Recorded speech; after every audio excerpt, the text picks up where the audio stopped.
ቢስሚላህ አሰላሙ አለይኩም ወራህመቱላሂ ወበረካቱሁ።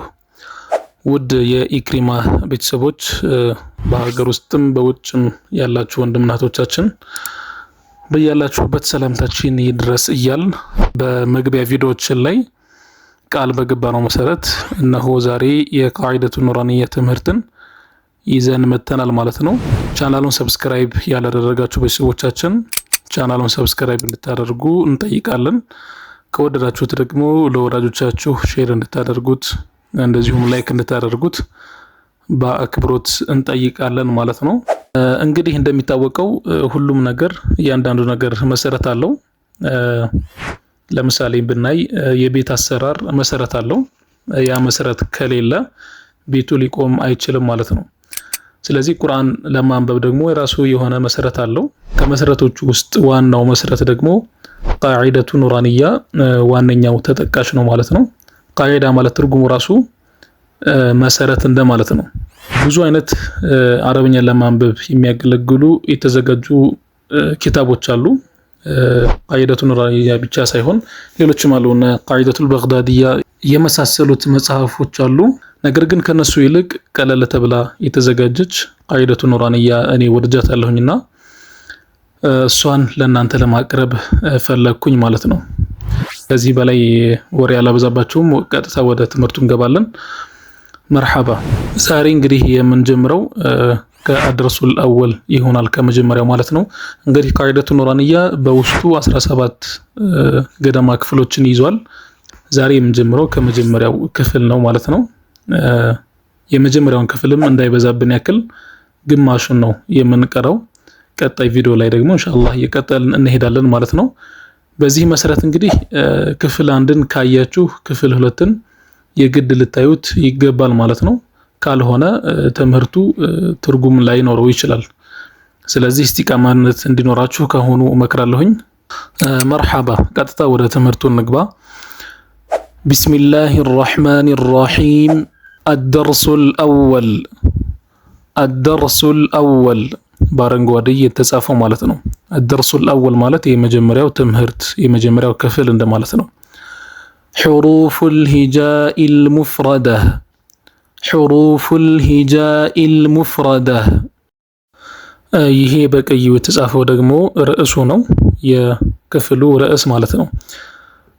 ትርጉሙ ምንድነው? ሑሩፉል ሂጃኢል ሙፍረደህ ማለት እነዚህ የአረብኛ 28ቱ ፊደላቶች ከአሊፍ እስከ ያ ድረስ ያሉት ማለት ነው። እነርሱ ሑሩፉል ሂጃ በመባል ይታወቃሉ፣ ስማቸው ማለት ነው። እነሱን በተናጠል የምናይበት ክፍል ነው ማለት ነው። እንግዲህ እያንዳንዳቸው ብቻ በየሰንጠረዡ ውስጥ ተቀምጠዋል። እነሱን እናያለን። እንደገና ኮርና ላይ ጥግ ላይ ደግሞ በቀይ በትናንሽ እየተጻፉ ለብቻ አሉ ማለት ነው። ልክ በምልክቱ ላይ እንደማሳያችሁ እነዛኞቹ በቀይ የተጻፉት ጥግ ላይ ያሉት እነሱን ነው የምናነበው። ይህኛው ጥቁሩ ደግሞ በትልቁ የተጻፈው የፊደሉ ስያሜ ነው፣ ኢስመል ሐርፍ ይባላል። ነገር ግን በዋናነት የምናነበው በቀይ የተጻፉትን ይሆናል ማለት ነው። አሊፍ እንላለን ማለት ነው። አሊፍ እዚህ ጋር እንግዲህ አሊፍ ካል ስህተት ይኖራል ማለት ነው። ምክንያቱም አሊፍ ስንል በመሃል ያን እያስገባን ነው። እዚህ ደግሞ ያ ስለሌለ ውድቅ ይሆንብናል ማለት ነው። ስለዚህ አሊፍ ብለን እናነባለን።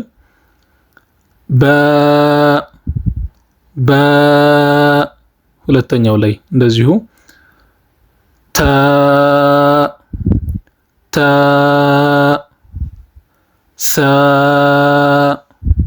ሳ ይህንን እንግዲህ አብዛኞቻችን እዚህ ላይ ስህተት እንፈጽማለን። ምንድነው እሱም? ፊደሉን በምላስ ያለ ማውጣት ስህተት ማለት ነው። ሳ በትክክል ማውጣት ይኖርብናል። ምላሳችንን ጫፍ ላይ አድርገን በትክክል ማውጣት ይኖርብናል ማለት ነው። ያ ካልሆነ ትርጉሙን ሊቀይርብን ይችላል። ስለዚህ መጠንቀቅ ያስፈልጋል ማለት ነው። ጂም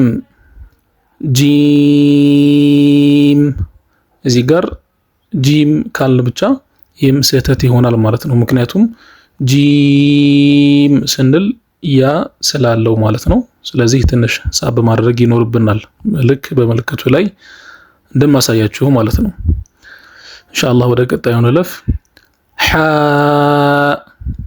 ሐ ይሄ ደግሞ ጉሮራችንን ተጠቅመን የምናወጣው ፊደል ነው። እዚህ ላይ ብዙዎቻችን ስህተት እንሰራለን። ይሄንንም በትክክል ማውጣት ያስፈልጋል ማለት ነው። ድምጻችን የግድ መለስለስ አለበት። ይሄንን ፊደል ስናወጣ ሐ ማለት አለብን። ሀ ካል ስህተት ይሆናል ማለት ነው። ትርጉም ሁላ ሊቀይር ይችላል። ወደ ቀጣዩ እንለፍ። ኸ እንላለን። ይህም እንደዚሁ ትልቅ ጥንቃቄ ይፈልጋል። እንደገና ወፈር ማለት አለበት ፊደሉ። ኸ ብቻ ካል ኤክስ ሊሆን ይችላል ማለት ነው። ትንሽ ማወፈር አለብን። ኸ ብለን ማለት ነው። ዳል ቀጣዩ እዚህ ላይም ስናወጣ ብዙዎቻችን ስህተት እንፈጽማለን። ምንድነው እሱም ዳል ብለን የምናወጣ ሰዎች እንኖራለን። ይሄ ማለት የአማርኛውን ደ ተጠቀምን ማለት ነው። ይሄንን የምናደርገው ምንድነው ዳልን የምናወጣው በምላሳችንን ጫፍ ወጣ አድርገን ነከሳ አድርገን ነው ማለት ነው። ዳል ብለን ነው የምናወጣው እንጂ የአማርኛውን ደ አንጠቀምም ማለት ነው። ስለዚህ እዚህ ላይ ጥንቃቄ አድርጉ። ኢንሻአላህ ወደ ቀጣዩ እንለፍ። ዛል